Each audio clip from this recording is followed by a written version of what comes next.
essere.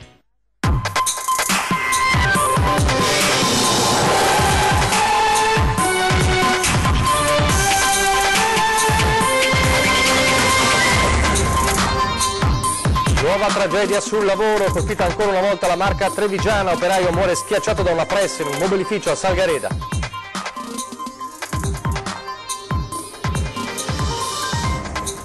Danni ingentissimi, comuni in ginocchio, gli effetti del nubifragio che ha colpito Cordignano, Sarmede e Orsago, la notte tra sabato e domenica, acqua, fango e rocce e centinaia di case con problemi.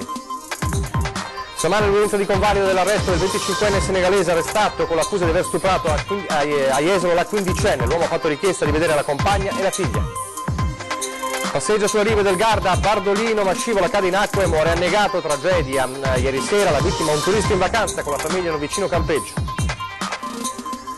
Ottantenni in vacanza in ferie, i ladri ne approfittano compiendo una razzia record in casa in centro storico a Venezia con tanti monili e buoni postali per 550.000 euro. Ieri a Corresola l'ultimo giorno di lavoro per Franco Birolo, il tabaccaio che uccise il ladro è entrato nel negozio, serrande passate per sempre dopo l'odissea giudiziaria, ma la legge sulla legittima difesa va cambiata, dice. L'appuntamento con gli oggetti legati alla Grande Guerra, conosciamo stavolta la storia di un lumino e di un nonno fante sulle trincee del Carso. Telespettatori di Antenna 3, buongiorno e bentrovati, buon inizio di settimana ed è purtroppo con una tragedia ancora una volta sul lavoro che cominciamo a raccontarvi i fatti della giornata di oggi. Ancora una volta la Marca trevigiana che viene colpita da una tragedia sul lavoro avvenuta poco dopo le 6 di questa mattina al mobilificio 3B di Salgareda. Poco dopo, come dicevamo, le 6 di questa mattina. Un operaio kosovaro di 44 anni è morto schiacciato da una press con la quale stava lavorando. Sul posto, dopo l'allarme lanciato dai colleghi, sono giunti i vigili del fuoco e gli infermieri del SUAN 118 che purtroppo non hanno potuto fare altro che constatare la morte dell'operaio, e per gli accertamenti del caso sono giunti anche i carabinieri tecnici del nucleo Spisel dell'ULSS 2. Il 44enne viveva con la famiglia a Ponte di Piave, l'azienda ha immediatamente interrotto l'attività in segno di lutto. È arrivato peraltro un comunicato ufficiale proprio della 3B che dice con profondo dolore la 3B e la famiglia Bergamo confermano che questa mattina nella propria sede di Salgareda si è verificato l'incidente mortale. Sul posto sono intervenuti immediatamente i sanitari, i carabinieri e le autorità competenti. L'azienda assicura massima collaborazione, si legge nella nota, agli organi ispettivi e alla magistratura per accertare le cause di questo infortunio. 3B, dice l'azienda, è impegnata nell'assicurare condizioni di sicurezza in azienda oltre il rispetto delle norme di legge, e questo grave incidente rende ancora più stringente continuare su questo impegno da parte dell'azienda e di tutti i suoi collaboratori. E i vertici aziendali, in segno di lutto, anche in accordo con la RSU e le organizzazioni sindacali, hanno interrotto le attività per la giornata di oggi. Questo è il comunicato della 3B di Salgareda, dove purtroppo c'è stata l'ennesima vittima di un infortunio mortale nella Marca, l'ennesima ovviamente anche in Veneto. Adesso andiamo tra Sarmede e Cordignano, i due comuni più colpiti del nubifragio, la bomba d'acqua che sabato notte ha colpito la zona. Era una pioggia, un maltempo atteso, ma non dagli effetti così devastanti, con centinaia di case con problemi e ovviamente uno stato di calamità che verrà richiesto nelle prossime ore.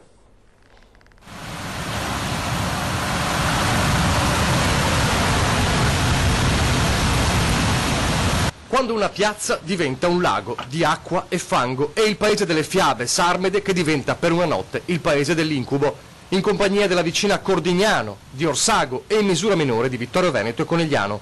Nubifragio doveva essere, nubifragio è stato, ma nessuno, nonostante l'allerta, se l'aspettava così, la notte fra sabato e domenica. Per 2 ore la pioggia non ha smesso di scendere dai 70 fino ai 120 mm, portando all'esondazione del torrente Ruio, a smottamenti, frane e argini esplosi. 150 case con problemi di allagamenti, un centinaio solo a Cordignano, 60 interventi dei vigili del fuoco, ore di super lavoro per 50 uomini dei distaccamenti di Treviso, Conegliano, Vittorio Veneto e i volontari di Gagliarini e Asolo. E poi in campo la protezione civile, senza dimenticare i residenti costretti a difendere le loro abitazioni dall'invasione improvvisa. Acqua, fango e persino il materiale roccioso fuoriuscito dal Ruio e da un altro torrente, il Vespeda, ma ci si sono messi pure i canali minori.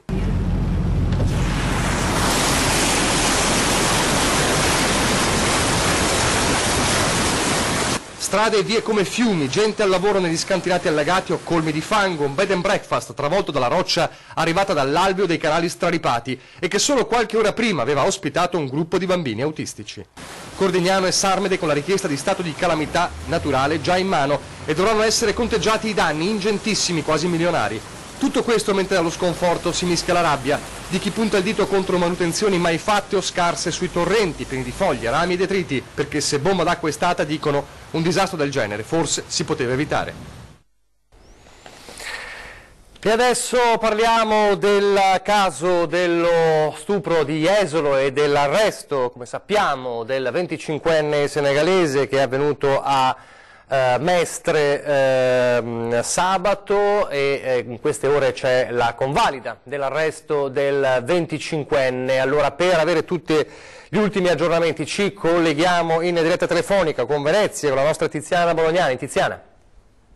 Sì, buongiorno da Venezia. Stamattina alle 9:30 è iniziata l'udienza di convalida del fermo di Mohamed Gueye, il senegalese di 25 anni fortemente sospettato di aver abusato di una quindicenne sulla spiaggia di Jesolo la notte fra mercoledì e giovedì scorsi.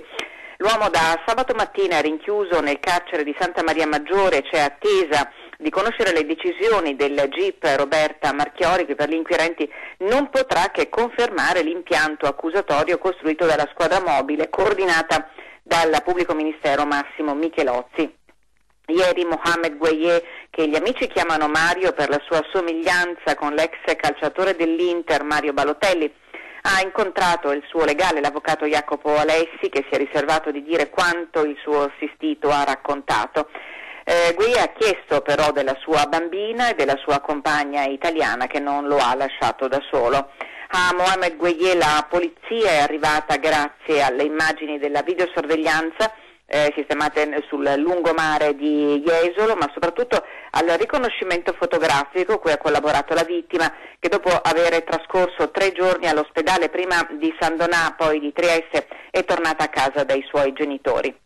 Intanto è bufera sul ministro dell'Interno Matteo Salvini, che sabato ha diffuso le generalità del fermato violando la riservatezza delle indagini che sono ancora in corso.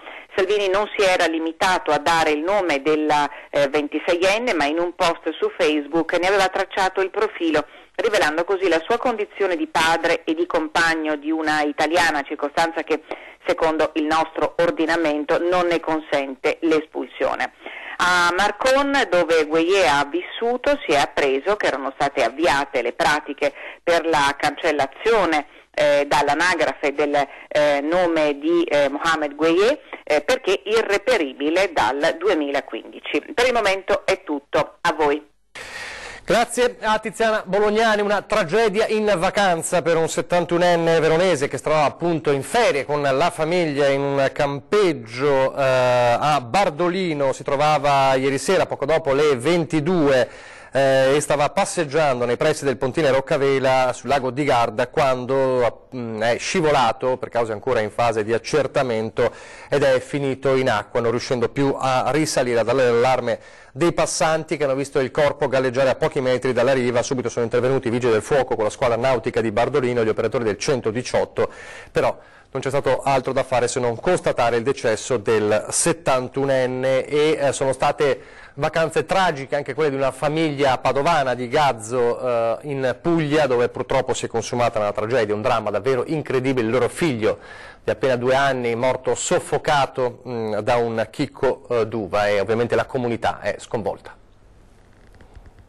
È sotto shock l'intera comunità di Gazzo, nell'Alta Padovana, dove vivono i genitori di Nicolò, il bimbo di 2 anni morto in Puglia, a Leporano, paese di origine della madre. Durante un pranzo con i parenti, il piccolo ha mangiato un chicco d'uva che gli avrebbe ostruito le vie respiratorie. I genitori se ne sono accorti subito, immediato è stato l'intervento del 118, arrivato sul posto in pochi minuti, ma i tentativi di salvarlo sono stati inutili, così come il trasporto in ospedale, dove il bimbo è arrivato in condizioni disperate. Martedì alle 10 il funerale di Nicolò.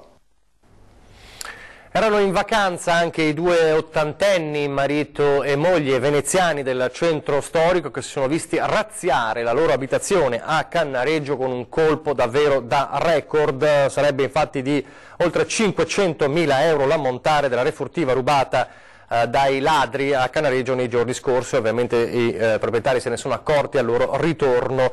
La banda si è introdotta nell'abitazione della coppia mettendo a soqquadro e fuggendo con contanti, buoni postali e diversi monili e preziosi. Come dicevamo, la banda ha approfittato di una breve vacanza del marito e moglie per mettere a mettere a segno il furto nella villa e probabilmente un colpo studiato nel dettaglio per agire al momento propizio. A proposito di ladri, a proposito di sicurezza nelle abitazioni e nei negozi, ieri è stato l'ultimo giorno di lavoro per Franco Birolo, il tabaccaio di Civè Correzzola, che come ricorderete uccise il ladro che era entrato nel suo negozio. Sono stati 6 anni di odissea giudiziaria. Ieri appunto l'ultimo giorno di lavoro, serrande abbassate per sempre, perché dice non voglio più rivivere quell'incubo, cambia vita, ma la sua determinazione e la speranza che la legge sulla legittima difesa venga cambiata resta forte. Sentiamolo. Ultime sigarette, ultimi quotidiani, il tabaccaio edicolante di Civè Correzzola chiude per sempre il negozio, ha ceduto le licenze, tira la tenda finale sulla sua attività, obiettivo tranquillità, per non rischiare più di trovarsi davanti 2 ladri armati in piena notte. Da una parte è un peso che mi tolgo perché non ho più diciamo, quella paura di incorrere nuovamente in un episodio come quello che mi è toccato alcuni anni fa. Però vuol dire anche rinunciare a qualcosa di suo, di proprio. Rinunciare a qualcosa di mio che prima di me gestiva la madre e prima della madre la nonna, quindi da 3 generazioni, dal 1958 mi sembra. Secondo la giustizia italiana per lui non è tutto finito, i familiari del bandito che uccise potrebbero ancora chiedergli un indennizzo, norme che devono cambiare, dice. A valutare, a capire chi è la persona buona e chi è la persona cattiva, perché si deve partire da questo. Un criminale che ti entra in casa di notte non è una persona buona che va premiata, che va gratificata. Qualcosa nella politica italiana pare stia cambiando. Birolo con Graziano Stacchio e Robertino Zancan di Ponte di Nanto sono stati ascoltati dalla Commissione Giustizia del Parlamento che sta revisionando la legge sulla legittima difesa. I paesani sono rammaricati di non avere più la sua compagnia. È un peccato, è un bravo ragazzo, un amico, è gentile, tutto. Un ex collega del calcio, Civè. Per Civè è una perdita? Ma grande, grandissima. L'affetto dei clienti, il servizio che do in paese, sono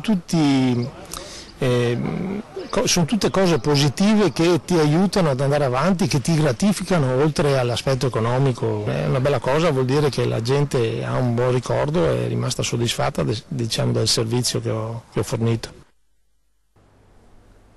E adesso torniamo a parlare delle truffe agli anziani. Venerdì vi abbiamo raccontato del padre e figlio che sono stati arrestati dai carabinieri per aver compiuto almeno 11 truffe ai danni degli anziani, soprattutto con il raggiro del finto incidente. Abbiamo anche ascoltato la testimonianza di una delle vittime e i carabinieri chiedono ancora una volta a tutti di fare attenzione, lo fanno con un vademecum, con i consigli per evitare che questo accada ancora. È il modus operandi spregiudicato dei truffatori a sorprendere ogni qualvolta vi raccontiamo gli episodi che colpiscono prevalentemente gli anziani. Sono loro ad essere scelti quasi chirurgicamente perché per colpirli si fa leva sulla loro vulnerabilità. Nonostante questa attività succede perché evidentemente chi fa la telefonata è abituato, sa carpire da un lato la fiducia e dall'altro gettare nello sconforto le vittime. Il momento di blackout raccontato dalle vittime, alle volte anche giovani, è drammatico perché costringe ad azioni avventate, come è accaduto a chi ha creduto che il proprio congiunto fosse rimasto coinvolto in un grave incidente stradale e che per risolvere la questione vi era urgente necessità di provvedere economicamente consegnando denaro e monili a sedicenti avvocati o carabinieri. Una modalità truffaldina già collaudata che l'anno scorso è stata soggetto principale di una serie di spot di prevenzione prodotti dall'Arma dei Carabinieri.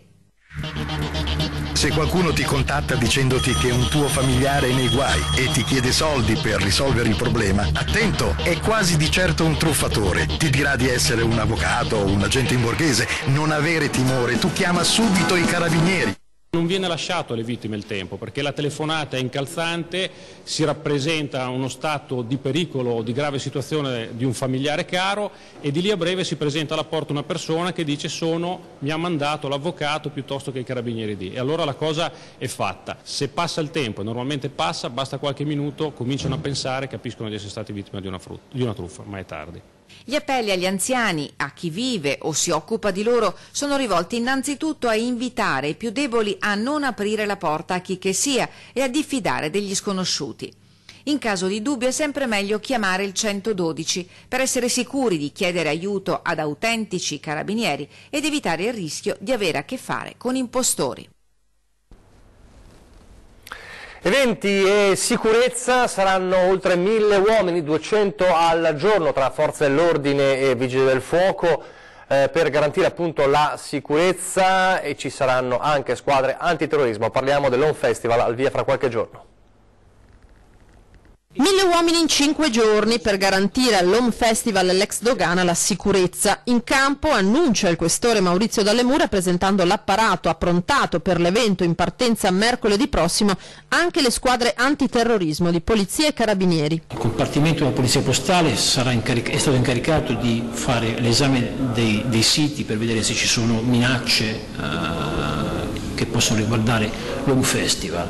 Poi ci sarà la presenza ovviamente di personale della Polizia di Stato, dei reparti inquadrati per garantire il sereno svolgimento della manifestazione, con artificieri che si occuperanno della bonifica preventiva dell'area, anche con i cinofili.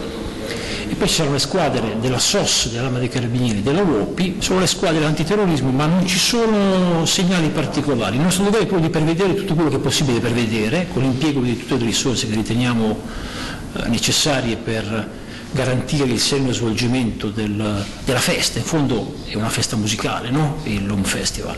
Potenziata la presenza in stazione della Polizia Ferroviaria per i 2 treni speciali allestiti da Organizzazione Trenitalia venerdì e sabato notte. Se i vigili urbani gestiranno la viabilità, sarà la Polstrada a cercare di contrastare i cattivi comportamenti alla guida. Quanto all'accesso all'area dei concerti, sarà regolato anche quest'anno da varchi. Attenzione, ammonisce il questore, a quello che si porta con sé. L'ingresso di spray urticante sarà assolutamente vietato. Quindi chi va all'Home Festival ci deve andare per godere della musica e dei concerti, non con altre intenzioni. Quindi saranno stringenti controlli ai varchi d'accesso per evitare che entrino questo tipo di strumento. Ancora sicurezza, ma questa volta parliamo di sicurezza di chi lavora sui mezzi pubblici, a bordo in questo caso di bus e vaporetti, quindi siamo a Venezia. Aggressioni verbali e violenza a farne le spese utenti e dipendenti di ACTV. Allora arriva un'interpellanza urgente del consigliere pentastellato Davide Scano. Preoccupa il susseguirsi di spiacevoli episodi a bordo di bus e vaporetti del trasporto pubblico veneziano. A farne le spese sono i passeggeri e il personale dipendente. Qualche esempio? Qualche giorno fa una donna è stata aggredita sul vaporetto da un uomo che poi si è avventato al collo di un altro passeggero. L'aggressore è stato invitato soltanto a scendere dal battello, ma a detta della signora non c'è stato alcun soccorso e tantomeno una denuncia dell'accaduto alle forze di polizia. Un altro episodio è stato segnalato a bordo della linea bus 24. I vigilanti della ditta privata appaltatrice di AVM avrebbero aggredito verbalmente un passeggero straniero perché la figlia di quest'ultimo di 7 anni era sprovvista di biglietto. La cronaca è zeppa, peraltro, anche di episodi di violenze e offese rivolte al personale impiegato all'interno dei mezzi del trasporto pubblico veneziano, che secondo il Movimento 5 Stelle, oltre che da perseguire a norma di legge, è necessario affrontare con misure di dissuasione. Noi abbiamo elencato una serie di ipotesi che sono state già prese in considerazione in altre città. Una è quella di attivare dei corsi di formazione per l'autodifesa dello stesso personale, autisti, marinai e piloti ACTV. Poi ancora dotarli di strumentazione con cui possano chiamare in maniera immediata le forze di polizia. Tra le proposte anche la videosorveglianza come strumento di deterrenza che il Movimento chiede si sia funzionante, così come indicato nel contratto di servizio pubblicato nel sito di ACTV. Ma c'è ancora un'altra richiesta. Nel 2016 ACTV è stata sanzionata con una penale da 273.000 euro e quindi chiediamo che una parte di questa penale per i disservizi, cioè la scarsa qualità del servizio, venga rigirata a favore degli utenti, quindi con degli indennizzi a favore, anche indennizzi simbolici, a favore di queste persone che subiscono degli incidenti, delle offese, degli episodi spiacevoli. Sulla questione il capogruppo Pentastellato ha presentato un'interpellanza che potrebbe già essere affrontata nel corso della prossima riunione del Consiglio Comunale di Venezia. Adesso una breve pausa pubblicitaria.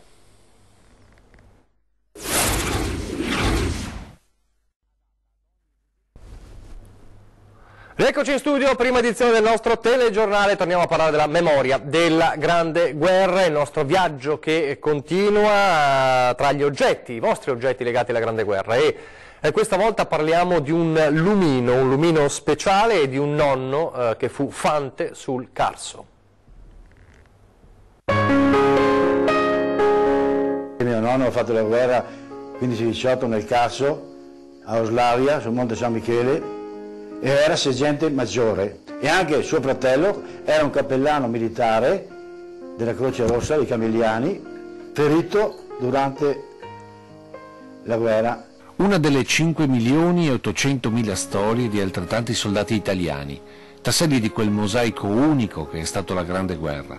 E storie che vanno al di là della vita di ogni singolo protagonista, perché sono impresse negli oggetti che ci hanno lasciato, come per questo pezzo di lattina che conteneva il grasso per la manutenzione dei 91, i fucili simbolo nel bene e nel male del nostro esercito al fronte. Questo è un oggettino riutilizzato dai soldati in trincea e hanno fatto un lumicino ad olio. Questo l'ho trovato a casa mia, che ho tanta roba di mio nonno. Siamo a Revine Lago e questo è forse l'esempio più vivo di che cosa significhino questi oggetti per molte famiglie trevigiane. Oggetti oggi arrugginiti e apparentemente inutili sono in realtà delle reliquie laiche di quel martirio che è stata la guerra. Testimonianze vive e concrete che si tramandano di generazione in generazione. Mai più guerre, perché ne hanno visto abbastanza. Una sera, per esempio, che i tedeschi e austriaci hanno usato il gas sulle trincee, mio nonno, che aveva reso conto dei soldati, che aveva un battaglione per conto suo, che segnava i morti di tutti i giorni, mi ha raccontato quella sera che hanno mollato il gas i signori austriaci, da 3.300 che erano il giorno detto, è stata fatta la conta, sono rimasti in 336. E questa latta vuota, recuperata in trincea, tagliata e sagomata in un piccolo lume ad olio da un fante in attesa del prossimo assalto, ancora oggi continua a tenere accesa la fiamma del ricordo di questi morti. E adesso invece, tenendo in mano questo lumicino recuperato, cosa le fa pensare? Cosa devo pensare? Penso come mio nonno, che mi ha detto mai più guerre.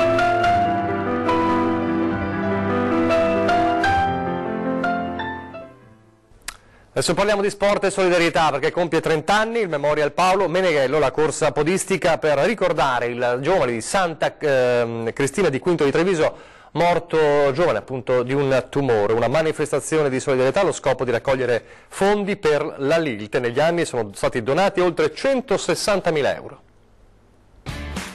Si rinnova per la 30ª volta questo Memorial, che è una corsa o una camminata, come si preferisce, per ricordare il nostro fratello che è morto giovane di una grave malattia. Paolo se n'è andato a soli 23 anni per una rara forma di tumore della pelle. Sono passati 30 anni, eppure la comunità intera di Santa Cristina di Quinto continua a ricordarne la memoria con una corsa podistica che dai 60 partecipanti della prima edizione nel 1989 ha raggiunto le oltre 2100 persone nel 2017. Un evento voluto dagli amici e dalla famiglia, che coinvolge tutto il paese e dallo scopo, oltre di ricordare Paolo con una giornata di sport e allegria, anche di raccogliere fondi in favore della LILT, la Lega Italiana per la lotta ai tumori.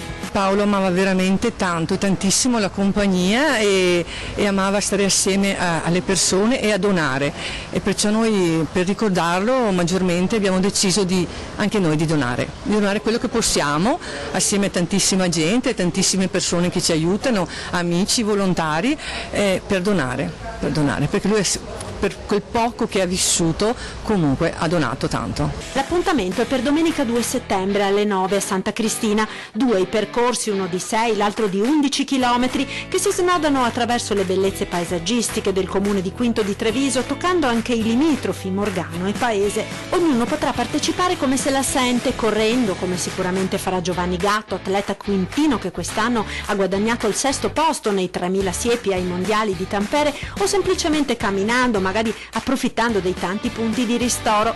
Quel che non è mai mancato è la solidarietà e la voglia di donare per aiutare la prevenzione e la cura del cancro. La Lilt quest'anno compie 40 anni e da 30 c'è questo sodalizio con il Memorial Meneghello, perché le sorelle hanno deciso di ricordare il fratello appunto scomparso per tumore con questa manifestazione, che è davvero una manifestazione corale che coinvolge tutto il paese. Questo ci fa piacere perché tante sono le manifestazioni di solidarietà per la Lilt, ma che continuino per 30 anni con questa costanza e con questa fiducia verso l'associazione ci rende davvero felici di essere partner di questa manifestazione. Pensi che negli anni ci hanno dato oltre 160.000 euro.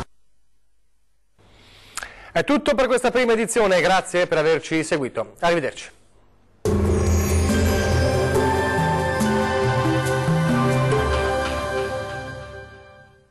Ben ritrovati al meteo. Inizio di settimana all'insegna di un tempo sostanzialmente stabile grazie al nuovo aumento della pressione. Sul Veneto la giornata sarà caratterizzata dal bel tempo, sarà infatti ampiamente soleggiato ovunque e il cielo si presenterà sereno o al massimo con presenza di poche nubi a carattere sparso, salvo per isolati acquazzoni sui monti al pomeriggio. Temperature minime tra 9 e 14 gradi, massime comprese invece tra 21 e 25 gradi circa. Diamo ora uno sguardo al Friuli Venezia Giulia. Poche novità, anche sulla nostra regione dominerà il sole ovunque. Tuttavia non si escludono degli occasionali e brevi temporali al pomeriggio sui settori alpini. Cielo sereno o al massimo poco nuvoloso invece altrove. Temperature minime tra 10 e 13 gradi, massime comprese invece tra 24 e 27 gradi circa. Vediamo infine la situazione del Trentino Alto Adige. Non cambia di molto la previsione, sarà bel tempo anche sulla nostra regione. Ampio soleggiamento infatti su tutti i settori, salvo per qualche isolato piovasco, specie al pomeriggio, sui settori alpini di confine. Temperature minime tra 7 e 9 gradi, massime comprese invece tra 25 e 28 gradi circa. Dal meteo per ora è tutto. Arrivederci al prossimo aggiornamento.